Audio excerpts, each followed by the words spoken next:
నమస్తే, welcome to our channel. నేను మీ సిరి.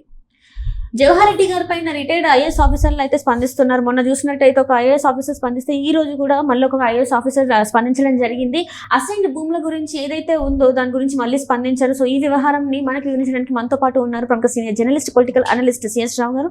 నమస్కారం. నమస్తే సార్, ఇప్పుడు జవహర్ రెడ్డి గారి పైన రిటైర్డ్ ఐఏఎస్ ఆఫీసర్స్ అయితే స్పందిస్తూనే ఉన్నారు. అంటే ఏం జరుగుతుంది ఏంటి అనేది. అండ్ రీసెంట్గా ఇప్పుడు చూస్తున్నట్టయితే నిన్న ఒక అధికారి కూడా స్పందించడం జరిగింది. అసలు ఏం జరుగుతుంది సార్? అంటే ఏపీ సిఎస్ మీద ఎందుకు ఇన్ని ఫిర్యాదులు వస్తున్నాయి అసలు? ఇప్పుడు ఆంధ్రప్రదేశ్ ప్రభుత్వ చీఫ్ సెక్రటరీ అని అంటే ఎవరైనా సరే, అక్కడ జవహర్ రెడ్డి ఉన్నాయి, ఎక్స్ ఉన్నాయి, వై ఉన్నాయి, జెడ్ ఉన్నాయి, ఎవరున్నా సరే అది ఒక కీలకమైనటువంటి పోస్టు. ముఖ్యమంత్రి ఎవరైతే ఉన్నారో వాళ్ళకి ప్యారలల్గా సమాంతరంగా నడిచేటువంటి పోస్ట్ అది. ముఖ్యమంత్రితో సమానం, ముఖ్యమంత్రి కన్నా పవర్ఫుల్ ఎగ్జిక్యూటివ్ సిస్టమ్ మొత్తానికి హెడ్. ఆయన బాధ్యతలు ఏంటి? చట్టాన్ని కాపాడటం, చట్టాన్ని తయారు చేయటం ముఖ్యమంత్రి, మంత్రులు, ఎమ్మెల్యేలు వీళ్ళ పని. చట్టాన్ని తయారు చేసేటువంటి వాళ్ళు లెజిస్లేషన్ అయితే, కాపాడాల్సినటువంటి వాళ్ళు ఇంప్లిమెంట్ చేయాల్సినటువంటి వాళ్ళు ఎగ్జిక్యూటివ్స్ హెడ్ ఎవరు? చీఫ్ సెక్రటరీ ఎవరు? ఇప్పుడు జవహర్ రెడ్డి. ఈ జవహర్ రెడ్డే చట్టాన్ని ఇంప్లిమెంట్ చేయాలి. ఇప్పుడు ఏం చేస్తున్నాడు ఆయన? చట్టాన్ని ధిక్కరిస్తూ ఆయన భూముల రిజిస్ట్రేషన్కి పాల్పడ్డారనేది ఇప్పుడు ఆయన మీద ఉన్నటువంటి ప్రధానమైనటువంటి ఆరోపణ. చట్టాన్ని ధిక్కరించినటువంటి ఎవరైనా సరే, చీఫ్ సెక్రటరీ అయినా సరే, మామూలు పౌరుడైనా సరే శిక్షార్హుడు, ఖచ్చితంగా జైలుకు పోవాల్సిందే అనేది ఇప్పుడు రిటైర్డ్ ఐఏఎస్ అధికారి డాక్టర్ పివి రమేష్ చెప్తున్నటువంటి మాట. ఆయన ట్వీట్ చేశారు. పివి రమేష్ ఆయన సీనియర్ ఐఏఎస్, ఆయన ఆంధ్రప్రదేశ్ ప్రభుత్వంలో పనిచేశారు. ఆయన పనిచేసి రిటైర్ అయ్యారు. ఆయనకు అన్నీ తెలుసు. పైగా ఆయనకి ఈ ఏవైతే అసైన్ ల్యాండ్స్ ఉన్నాయో, ఈ అసైన్ ల్యాండ్స్ గురించి కానీ, ఇనాం భూముల గురించి కానీ, దేవాదాయ భూముల గురించి కానీ, గ్రామ కంటాల గురించి కానీ, వీటన్నిటి గురించి పూర్తిగా అవగాహన ఉన్నటువంటి ఐఏఎస్ ఆఫీసర్ ఆయన. ఆయన ట్వీట్ చేశారు, చీఫ్ సెక్రటరీ జవహర్ రెడ్డి చట్టానికి విరుద్ధంగా జీవో నెంబర్ 596ని తీసుకొచ్చి పేదల భూములను లాక్కుంటున్నారు, కాబట్టి ఆ జీవోను రద్దు చేసి ఆ రిజిస్ట్రేషన్స్ ఆపేయాలని చెప్పి ట్వీట్ చేశారు ఆయన. ఒక రిటైర్డ్ ఐఏఎస్లు ఆల్మోస్ట్ ఇప్పటికే చెప్పుకోదగ్గ నీతివంతమైనటువంటి విధులు నిర్వహించినటువంటి వాళ్ళు ఇద్దరు రెస్పాండ్ అయ్యారు ఇప్పటికీ. ఒకళ్ళు శర్మ గారు, రిటైర్డ్ ఐఏఎస్, వైజాగ్, ఆయన రెస్పాండ్ అయ్యారు. ఆయన రెస్పాండ్ అయ్యి ఏకంగా గవర్నర్కే లెటర్ రాశారు. లెటర్ కాదు, కంప్లైంట్ అది అసలు వాస్తవంగా. ఆయన సోన్సో ఆఫీసరు ఈ విధంగా కొన్ని వందల ఎకరాలని రిజిస్ట్రేషన్ చేయించుకుంటున్నాడు బినామీ పేర్ల మీద. వాళ్ళని జీవో 596 596ని బేస్ చేసుకొని ఆ రిలాక్సేషన్ ఇచ్చారు. ఆ రిలాక్సేషన్ ఇచ్చి కొన్ని భూములు 22A కింద నుంచి తొలగించేసి ఆ భూముని రిజిస్ట్రేషన్ చేయించుకుంటున్నారు అని చెప్పి ఆయన గవర్నర్ కంప్లైంట్ చేశారు. గవర్నర్ కూడా పరిశీలిస్తున్నారు. నజీర్ గారు గవర్నర్ అక్కడ. సో ఆయన రిటైర్డ్ సుప్రీంకోర్టు జడ్జి, ఆయనకి తెలుసు, చట్టాలు తెలుసు, ఆయన పరిశీలిస్తూ ఉన్నారు. సో ఇంతమంది పరిశీలిస్తున్నప్పటికి కూడా జవహర్ రెడ్డి అడ్డగోలుగా బెనామీ పేర్లతోటి రిజిస్ట్రేషన్ చేయించేసుకుంటున్నాడు భూముల్ని, అసైన్డ్ భూములు అంటే ఎవరికి ఇస్తారు? భూమి లేనటువంటి పేదలకు ఇచ్చేది వంటిది అసైన్డ్ భూములు. భూమి లేనటువంటి వాళ్ళకి అప్పుడో 1953లో ఇచ్చినటువంటి భూములు ఇప్పటికీ కూడా పేదల దగ్గర ఉన్నాయి. వాళ్ళేదో ఎకరో, అరెకరమో లేకపోతే 2 ఎకరాల్లో వాళ్ళు చేసుకుంటూ, కల్టివేట్ చేసుకుంటూ, వ్యవసాయం చేసుకుంటూ జీవనం సాగిస్తున్నారు. ఇప్పుడు వాళ్ళ దగ్గర నుంచి భూములు లాక్కోవటం, జగనన్న కాలనీలని పెట్టారు ఆ మధ్యకాలంలో.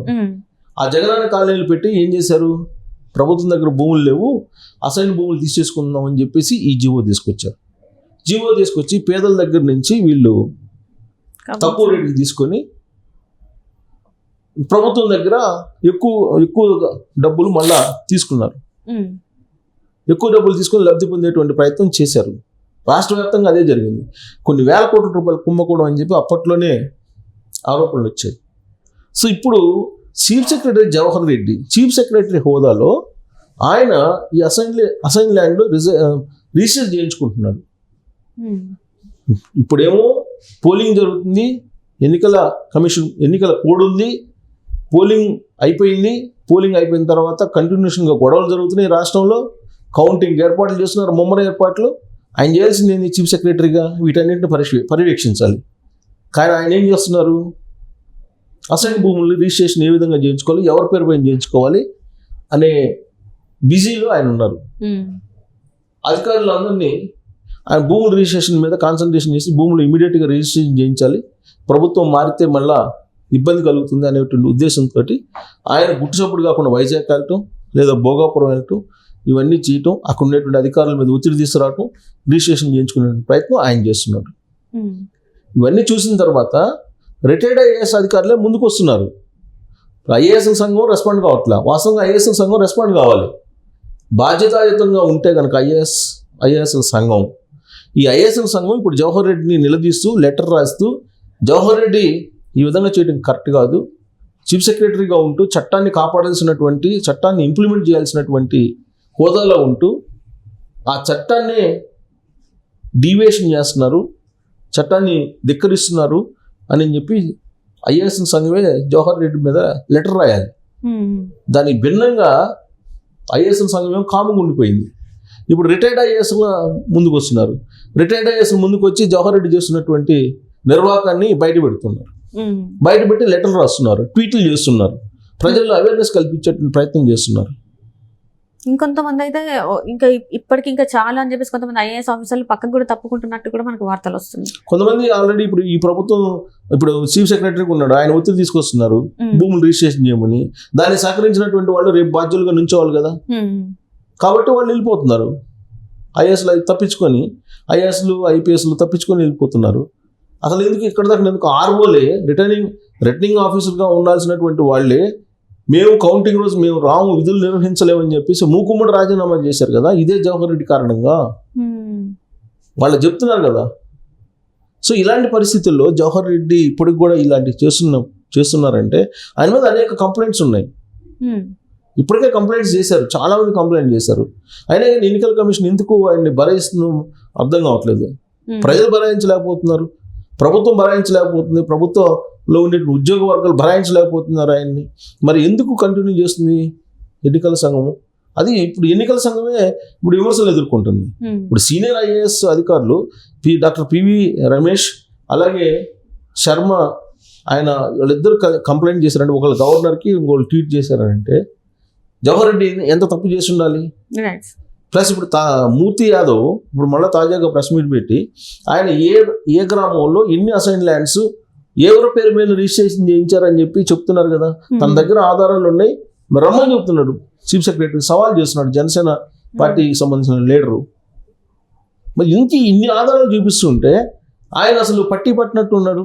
చట్టాన్ని ఇంప్లిమెంట్ చేయాల్సినటువంటి పెద్దగా ఉన్నటువంటి జవహర్ రెడ్డి ఆ విధంగా వ్యవహరిస్తున్నారంటే ఇంతకన్నా దిగజారుడుతనం ఇంకోటి ఉండదు.